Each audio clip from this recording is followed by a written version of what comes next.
Teman wartawan, media, insan pers yang saya cintai dan banggakan, siang hingga sore hari ini bertempat di Kementerian Koordinator Bidang Infrastruktur dan Pembangunan Kewilayahan. Kami menerima kunjungan kehormatan sekaligus kunjungan kerja untuk berkoordinasi, yaitu Bapak Menteri Koordinator Bidang Pembangunan Manusia dan Kebudayaan, Bapak Pratikno, beserta sejumlah menteri dan wakil menteri. Tadi hadir Menteri Kesehatan Bapak Budi Gunadi Sadikin, Kepala BNPB Letnan Jenderal TNI Suharyanto, itu pertanyaan tadi. Mohon maaf, Letnan Jenderal TNI Suharyanto, kemudian Wakil Menteri Perlindungan Pemberdayaan Perempuan dan Perlindungan Anak, Ibu Veronica Tan, Wakil Menteri Kependudukan dan Pembangunan Keluarga, Ibu Isyana Bagusoka, dan dari jajaran Kemenko Infrastruktur dan Pembangunan Kewilayahan hadir bersama kami Menteri Pekerjaan Umum Bapak Dodi Hanggodo, Wakil Menteri ATR BPN Bapak Osi Dermawan, dan Wakil Menteri Perumahan dan Kawasan Permukiman Bapak Fahri Hamzah. Dan tadi juga dihadiri oleh para pejabat eselon 1 dari berbagai kementerian dan lembaga.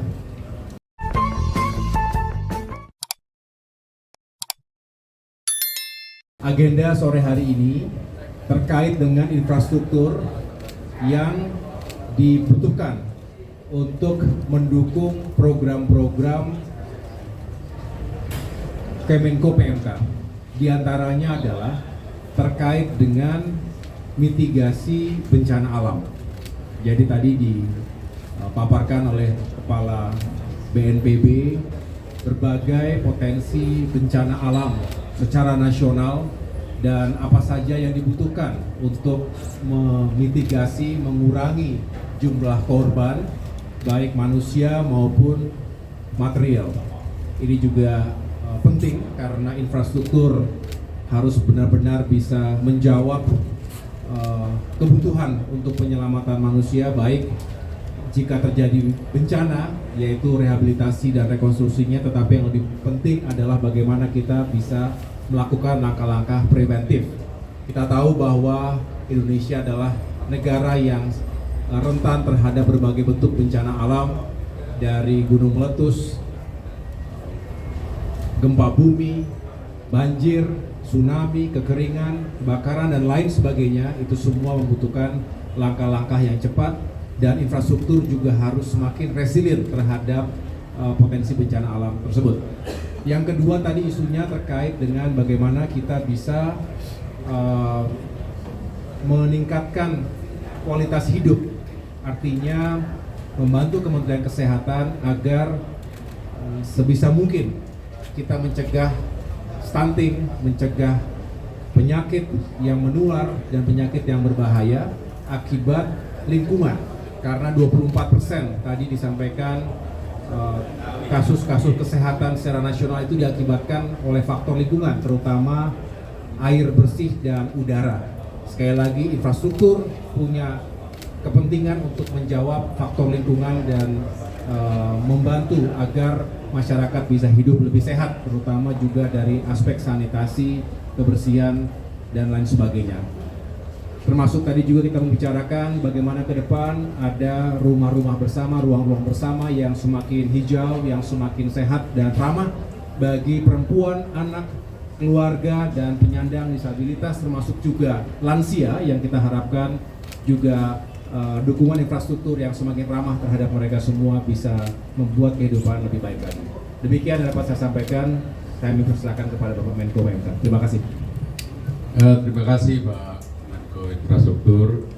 Jadi KPI mandat yang ditugaskan kepada Menko PMK beserta kementerian dan lembaga terkait ini sangat berat, ya, KPI-nya, Quick-Win-nya Bapak Presiden itu banyak yang berada di dalam koordinasi Menko PMK, dan terutama sekali dalam SDM unggul ini kita harus memulai dengan isu kesehatan.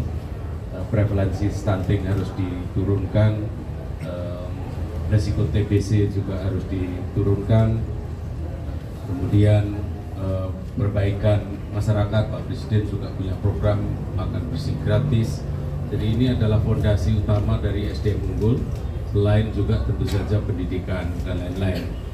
Tapi kami menyadari bahwa apa yang ditugaskan untuk SDM unggul ini sangat dipengaruhi, membutuhkan kontribusi dari infrastruktur. Jadi misalnya kesehatan masyarakat itu membutuhkan air bersih, membutuhkan sanitasi yang baik. Kalau kita tidak bisa memperbaiki sanitasi dan air bersih, maka kita juga akan kesulitan untuk menurunkan stunting. Karena stunting bukan hanya terkait dengan asupan gizi, tetapi juga kaitannya dengan air bersih, antara lain air bersih dan juga sanitasi.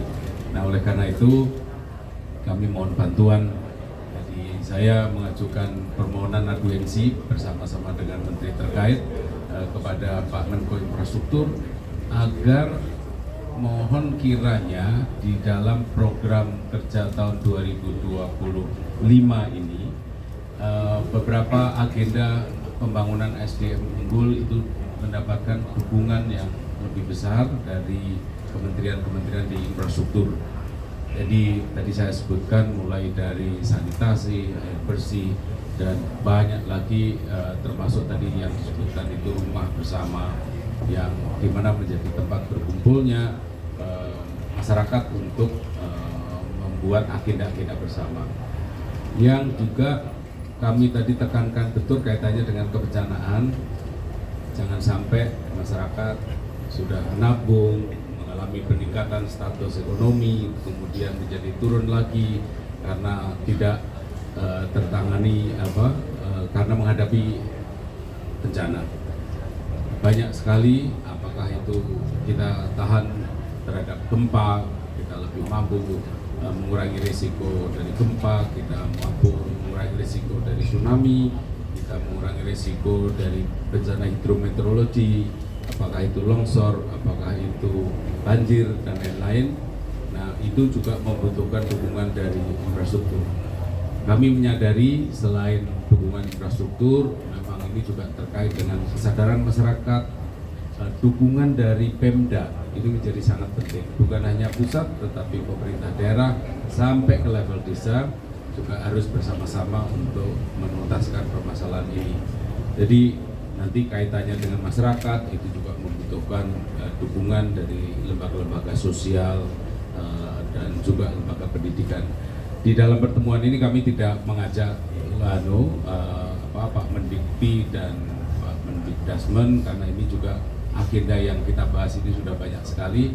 Jadi nanti di waktu yang terpisah kita akan membahas itu. Saya kira itu Pak Menko Infrastruktur. Terima kasih. Oke, terima kasih. Cukup. Ya. Sudah. Rumah bersama tadi itu kan bentuknya seperti apa sih? Apakah menjadi hijau, apakah menjadi komunal, apakah menjadi creative space, seperti apa? Ruang bersama kan? Ruang bersama. Jadi selamat siang. Ruang bersama itu ya ruang bersama seperti community center gitu. Jadi harusnya ruang-ruang terbuka dengan penghijauan, tempat pejalan kaki, tempat bermain anak-anak, ada library-nya, dan itu menjadi tempat wadah untuk kebersamaan dan pendidikan, edukasi untuk ibu-ibu, tempat olahraga sepak bola kalau tempatnya besar gitu. Jadi itu semacam community center yang kita bisa lihat di mana, dan ini maunya di seluruh Indonesia, tapi kali ini pilotnya 6 titik dulu. Gimana ada? Berarti akan ditambah atau memperbaiki yang sudah ada? Ya, kita melihat titik dari terdekat mungkin bisa ngambil dari Posyandu terdekat, dan daerahnya itu adalah pemerintah, dan di situ kita akan bangun ruang bersama, ruang terbuka hijau untuk perempuan, anak dan juga disabilitas. Titik itu di mana? 6 titik itu ada di Kupang, Malang, Gorontalo, Jambi. Jadi setiap titik dari Indonesia ini mewakili. Dan satu lagi ada di Tangerang ya, Tangerang. Ya, oke, saya mau nanya Pak, mau nanya Pak, mau soal Bangga Palu Pak yang didonasi sama Dikik itu udah tahu Pak, pemerintah udah tahu belum Pak, itu siapa yang pasang itu Pak? Kan kata KKP kan bilang Pak itu katanya dikasih waktu 20 hari buat bongkar Pak. Kalau nggak dibongkar juga, apakah pemerintah bakal dibongkar Pak? Lain aja, pertanyaan lain. Atau kan Itu di luar dari Atau nggak klarifikasi gitu Pak? Nah, itu Kayak bola aja. pertama terkait dengan yang jelas Kementerian KKP kita ikuti juga terus melakukan langkah-langkah investigasi, dan perlu diketahui bahwa terkait dengan tata ruang di wilayah laut itu dalam otoritas Kementerian Kelautan dan Perikanan, dan itu di luar dari koordinasi Kemenko Infrastruktur.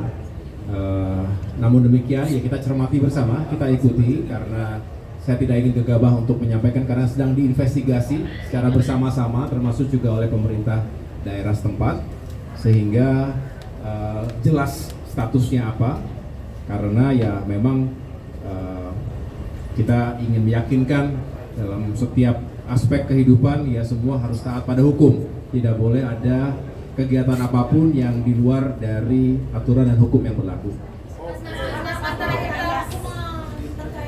Terakhir.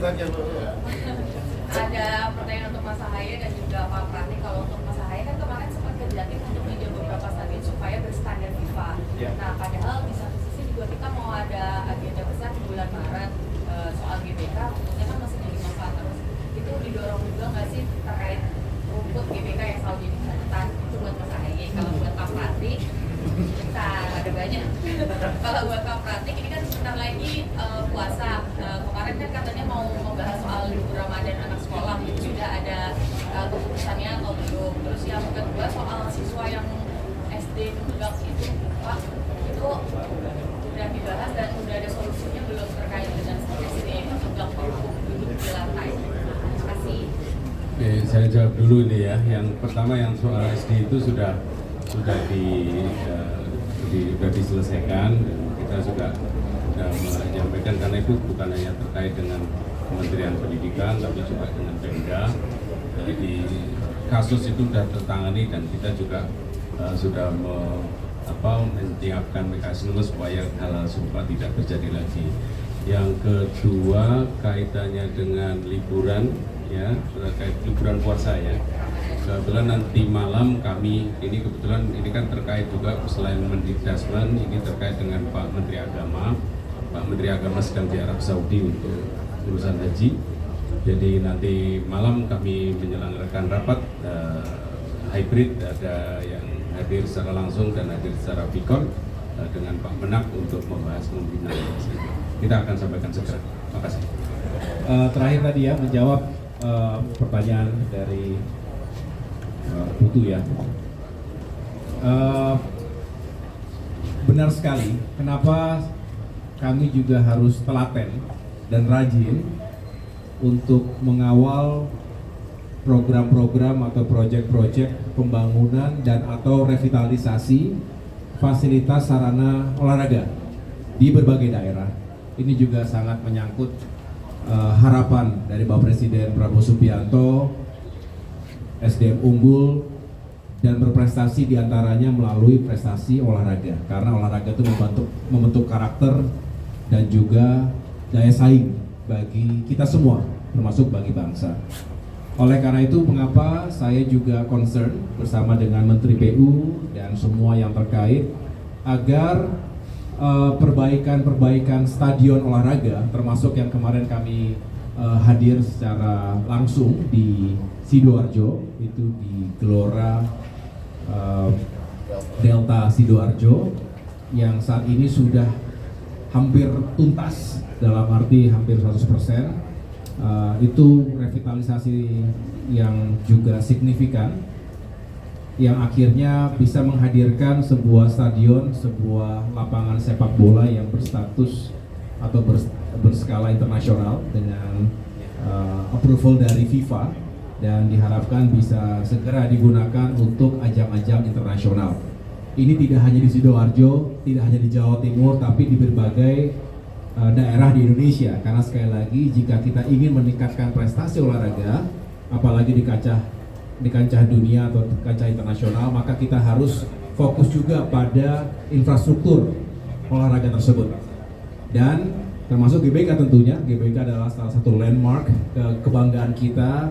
Ini bahkan tadi dapat laporan bahwa belum bisa digunakan karena memang diharapkan nanti di bulan Maret itu benar-benar prima, benar-benar kondisi yang terbaik untuk bisa menjadi ajang atau menjadi lokasi untuk laga kualifikasi Piala Dunia. Saya pikir gitu, Pak Menteri PU. Soal rumputnya kan selalu jadi catatan Mas, itu nanti akan didorong ke yang punya GBK untuk diperbaiki. Rumput PSSI banyak kan rumput yang bergoyang. Nanti kita Kan kalau dorongannya banyak kan iya, siapa tahu bisa tentu kita akan memberikan dorongan karena ya kualitas kita sebagai tuan rumah dalam pertandingan apapun itu juga ditentukan oleh kesiapan infrastruktur, termasuk juga kondisi lapangannya. Nanti kita akan dorong semua yang terlibat dalam pengelolaan stadion maupun manajemennya. Terima kasih.